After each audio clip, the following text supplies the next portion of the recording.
After winter weather forced major airlines to cancel hundreds of flights over the holidays, for many Canadians, the nightmare continues. Flights are still being delayed, some people are still stranded, and others say they're having a problem getting refunds. To help, I'm joined by Gabor Lukacs, president of advocacy group Air Passenger Rights. Thank you very much for being here with us today, Gabor.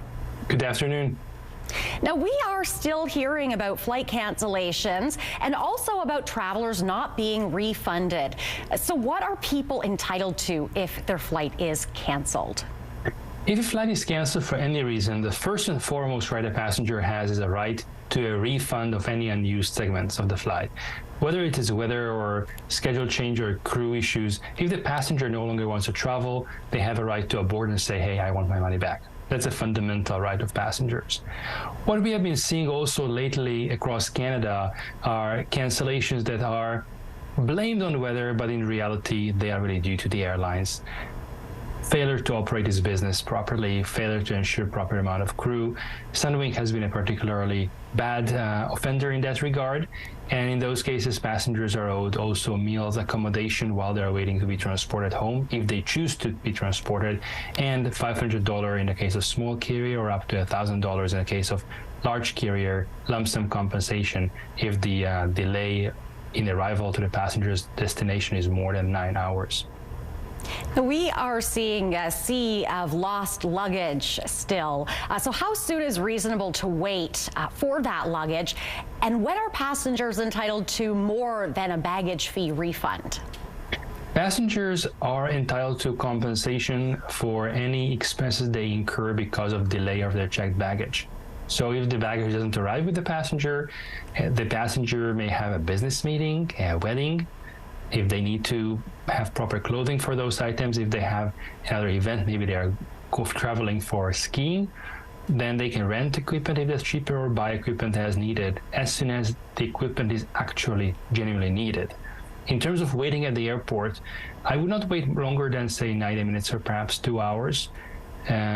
That's not something which is laid down in the law, how long do you have to wait at the airport, but it's quite clear that you are traveling for some purpose. You're not traveling to just be waiting at the airport indefinitely for your baggage. It is the airline's responsibility to deliver you your baggage.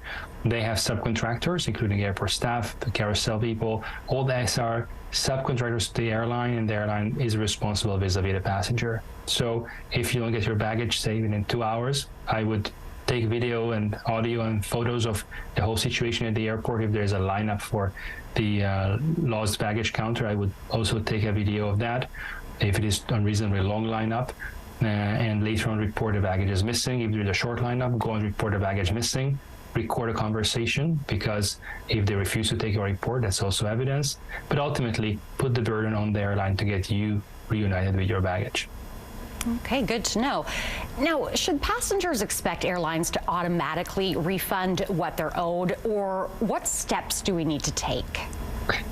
This is a bit troublesome and convoluted. On the one hand, passengers should not agree to a refund if they still want onward compensation, or if, for example, they want to buy a ticket on another airline and hold the original carrier responsible for the expense of the original of the new ticket that they are purchasing, which they can do. So, for example, if Sunwing leaves passengers stranded for many days in Mexico, these passengers can buy a ticket on another airline and then hold Sunwing accountable, responsible for these expenses. But you shouldn't then be accepting a refund. Once you accept a refund, and talking about voluntarily accepting a refund, then you signal to the airline that you no longer want them to fulfill the rest of the contract toward you. If you do decide to go for a refund, it's a choice the passenger has. It can only be forced on you. Then the airline has to provide normally a refund within 30 days. You may want to communicate that to the airline by way of an email or fax, something that you will going to have a record of, and that you sent it to the airline's lawyers if necessary, if the customer service is not responsive. Ultimately, if they refuse to give you a refund, I would contact the credit card company and have the charges reversed. You may want to also look into statutory chargeback.